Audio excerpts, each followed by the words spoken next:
Comment l'Église pourrait-elle être établie si chacun dans l'Église aspirait à devenir un grand revivaliste, un grand évangéliste ou un grand docteur? Ne devons-nous pas marcher dans la course selon la volonté du Seigneur? Nous ne devrions pas viser de grandes choses, mais demeurer à la place que Dieu nous a assignée. S'il veut que nous fassions un petit travail tranquillement, soyons heureux de le faire. Car Dieu ne recherche pas les grands talents, il se sert de tous ceux qui sont utilisables. Puissions-nous être désireux de demander à notre place, soumis à ce que Dieu nous a confié. Permettez-moi de dire franchement que nous devons nous garder de toute prétention et ambition, car ces aspirations sont celles du monde, de l'âme et de la chair.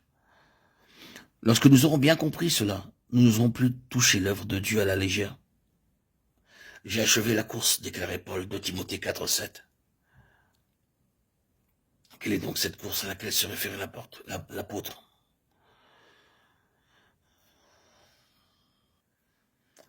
Il doit savoir, tout croyant doit savoir qu'il y a une course préparée pour chaque croyant. Dans cette course, Dieu y a inclus tout ce qui lui permettra d'atteindre dans la vie de ce croyant la pleine maturité, le stade le plus élevé, utilisant chacune de ses facultés pour son service. Et découvrir cette course et l'achever est le premier devoir de chaque âme. Les autres ne peuvent pas estimer ce qu'est cette course.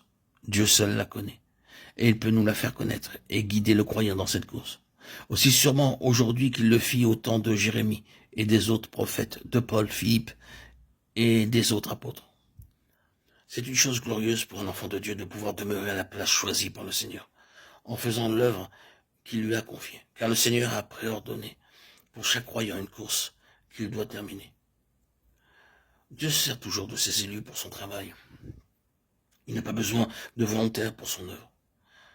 Ceux qui sont choisis par lui n'ont plus aucune liberté. Si l'un de ses élus désire la liberté pour marcher selon ses propres voies, il n'expérimentera que faillite et douleur. C'est pourquoi si quelqu'un est choisi, il ne pourra pas abandonner la course que Dieu lui a destinée. Même s'il devait aller jusqu'à Tarsis, comme le fit le prophète Jonas, il sera jeté dans la mer et ramené par un grand poisson. Il n'y a pas d'échappatoire pour un tel homme. Un serviteur de Dieu ne doit jamais agir selon sa propre volonté ou ses concepts, car l'homme que Dieu a choisi est quelqu'un qui doit faire seulement l'œuvre que Dieu lui a confiée et courir la course préparée par Dieu. Lorsque Moïse conduisit le peuple dans le désert, il lui fut ordonné par le Seigneur d'avertir le peuple de ne pas travailler le jour du sabbat. Cependant, Moïse n'est pas intervenu immédiatement pour reprendre l'homme ramassant du bois ce jour-là.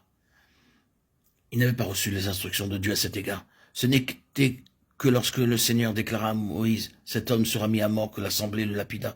Nombre 15, 32, 36. Moïse avait attendu que Dieu lui dise ce qu'il devait faire avant d'oser faire quoi que ce soit. Il n'osa pas donner sa propre opinion.